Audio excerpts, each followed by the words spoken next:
اب ہم ان روایتی کہانیوں کے گڑھ پر وہ علمی جھٹکا دینے جا رہے ہیں جس کا کوئی توڑ 1400 سال میں موجود نہیں ہے۔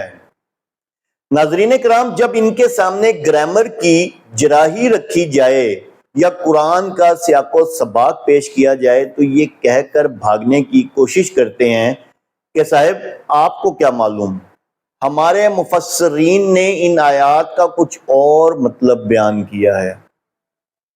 تو چلو بھائی، آج ہم انہی کے مفسرین، انہی کی کتب، انہی کے لائے ہوئے سکینز کا پوسٹ مارٹم ان کی عدالت میں پیش کرتے ہیں۔ سب سے پہلے اسکرین پر علامہ طبرسی کی معتبر ترین کتاب تفسیر مجمع البیان کا کچا چٹھا کھولتے ہیں۔ ناظرین، یہ مجمع البیان جلد 3 صفحہ 95 ہے۔ ذرا اسکرین پر ہائی لائٹ شدہ عبارت دیکھیے جہاں علامہ طبرسی لفظ المعانی کے تحت لکھتے ہیں۔ یہ عربی متن آپ کے سامنے آ رہا ہے، میں آپ کو اس کا ترجمہ بتا دیتا ہوں۔ یعنی طبرسی صاحب خود اعتراف کر رہے ہیں یہاں پر کہ رسول کے لیے الگ سے فعل امر وَآتِیُوا لانا اس لیے تھا تاکہ پبلک کا یہ وہم دور کیا جائے کہ جو چیز قرآن میں نہیں، یعنی سنت رسول، اس پر عمل واجب نہیں۔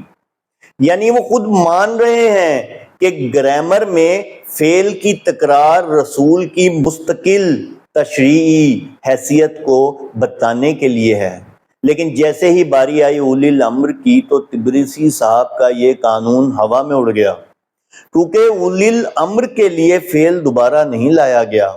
اگر اولی الامر بھی معصوم اور مستقل مفترض الطاعہ تھے تو طبرسی صاحب کے اپنے اصول کے مطابق ان کے لیے بھی فعل کی تکرار واجب تھی، جو کہ نہیں ہے۔ کہانی یہاں ختم نہیں ہوتی، ذرا یہ اگلا صفحہ 96 دیکھیے جہاں طبرسی صاحب نے خود اپنے ہاتھوں سے اپنے پورے مقدمے کی دھجیاں اڑا دیں۔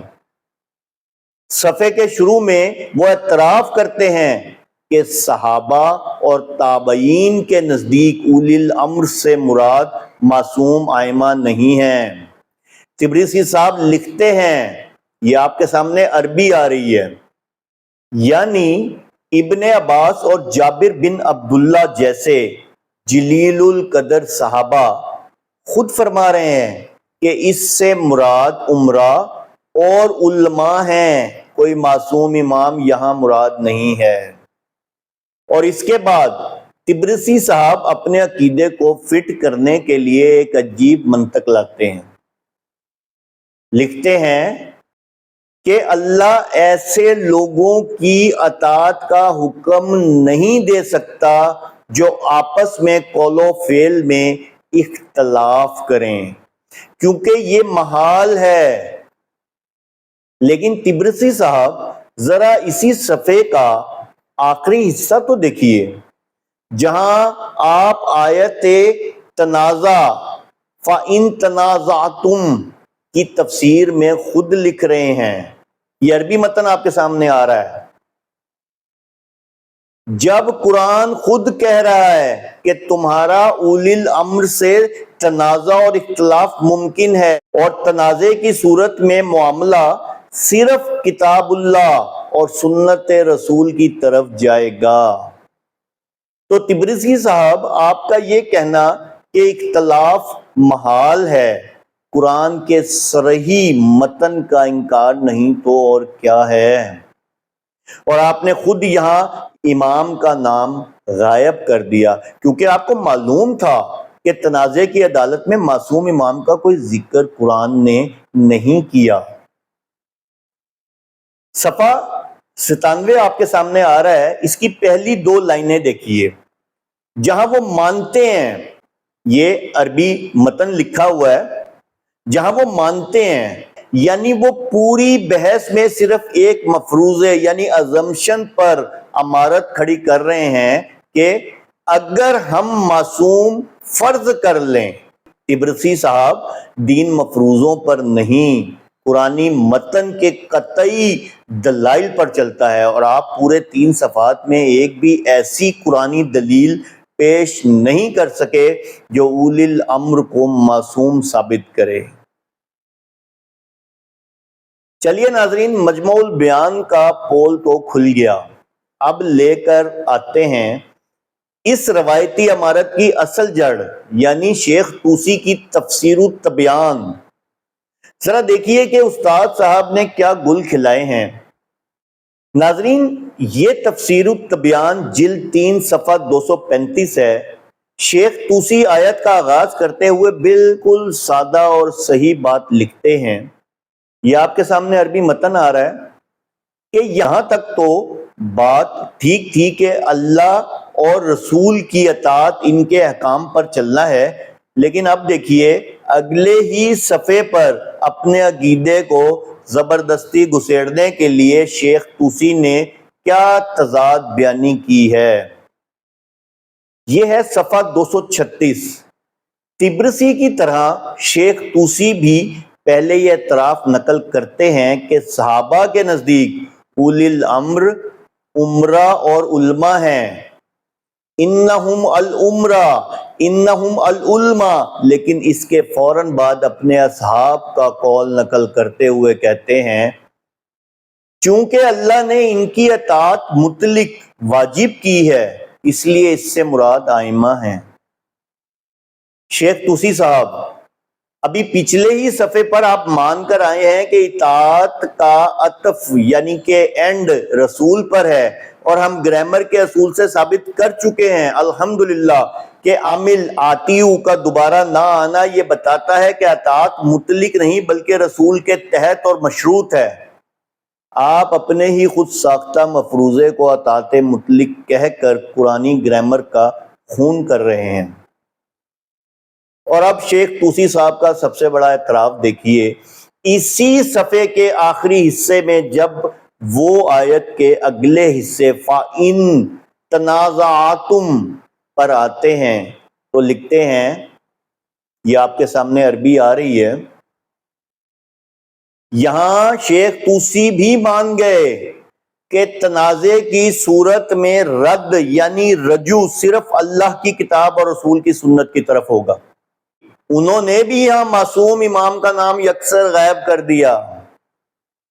اب کوئی ان روایتی کہانی کے ٹھیکیداروں سے پوچھے کہ اگر اولی الامر سے مراد تمہارے معصوم امام تھے تو تنازع کی آخری عدالت سے خود تمہارے شیخ طوسی نے بھی امام کو کیوں غائب کر دیا؟ کیا معصوم کے ہوتے ہوئے امت کو کسی اور طرف رجوع کرنے کی ضرورت تھی؟ صفحہ 237 کی پہلی لائن دیکھیے، جہاں شیخ طوسی اپنی اس تضاد بیانی پر پردہ ڈالنے کے لیے لکھتے ہیں کہ ائمہ کا قول حجت ہے کیونکہ وہ معصوم ہیں اور رسول کے قائم مقام ہیں۔ پوری امت دیکھے، شیخ طوسی نے پورے 3 صفحات کالے کر دیے، لیکن اس پورے باب میں قرآن مجید کی ایک سنگل آیت بھی ایسی پیش نہیں کر سکے جس سے یہ ثابت ہو کہ اولی الامر جو ہیں وہ معصوم ہیں۔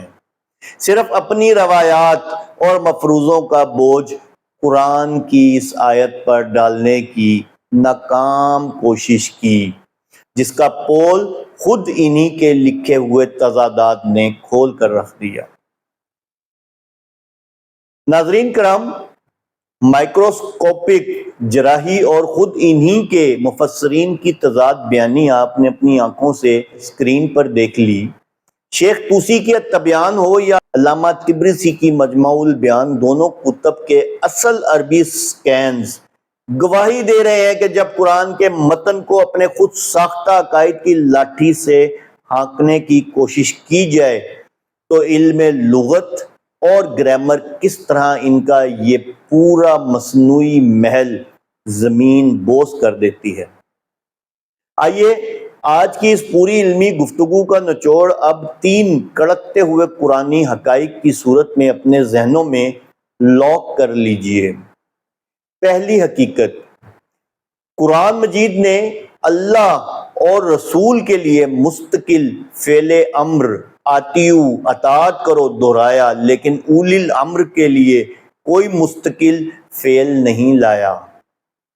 گرامر کا یہ مسلمہ قانون چیخ چیخ کر کہہ رہا ہے کہ اولی الامر کی اطاعت مستقل یا ذاتی نہیں ہے، بلکہ وہ صرف اللہ اور رسول کے احکامات کے تابع اور مشروط ہے۔ دوسری حقیقت، خود انہی کے مفسرین نے مانا کہ جلیل القدر صحابہ اور تابعین کے نزدیک اولی الامر سے مراد معصوم ائمہ نہیں، بلکہ امت کے حکام اور علماء ہیں۔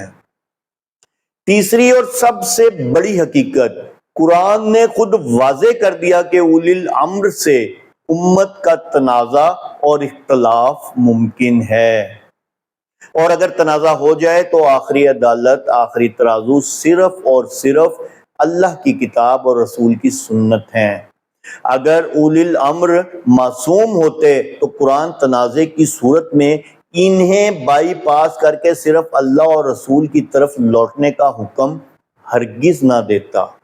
الحمدللہ میں حق کے پلیٹ فارم سے 1400 سالہ روایتی کہانی کے ان ٹھیکیداروں کو یہ کھلا علمی چیلنج دیتا ہوں کہ اگر تمہارے پورے مکتب کے پاس قیامت تک کے لیے ان 12 ائمہ کی عصمت اور امامت پر قرآن مجید کے متن، گرامر یا سیاق و سباق سے کوئی ایک بھی قطعی اور صریح دلیل موجود ہے تو سامنے لاؤ اور علمی میدان میں بات کرو، لیکن یاد رکھنا دین مفروضوں اور تضادات سے بھری روایات پر نہیں، بلکہ رب کائنات کے نازل کردہ محکم متن پر چلتا ہے۔ سوچئے، تدبر کیجئے اور تعویلات کے اندھیروں سے نکل کر قرآن کے خالص نور کی طرف آئیے۔ اگر آپ کو ہماری یہ علمی اور تحقیقی کاوش پسند آئی ہے تو اس ویڈیو کو صدقہ جاریہ سمجھ کے آگے شیئر کیجئے تاکہ حق کے طالب ہر انسان تک یہ سچائی پہنچ سکے۔ حق کے اس سفر میں میرے ساتھ جڑے رہنے کے لیے اگر آپ چاہیں تو اس چینل کو سبسکرائب کر دیجئے گا، کوئی جبر نہیں ہے، کوئی زبردستی نہیں ہے، اور نیچے ڈسکرپشن میں دیے گئے میرے آفیشیل واٹس ایپ چینل کو فالو کر لیجئے گا۔ خدا نہ خواستہ چینل پہ کوئی مسئلہ ہو جاتا ہے یا یوٹیوب پاکستان میں بند ہو جاتی ہے تو آپ واٹس ایپ چینل پہ میرے ساتھ کنیکٹ رہیں گے انشاءاللہ۔ اپنے بھائی سید خرم سلیم جعفری کو اجازت دیجیے، والسلام۔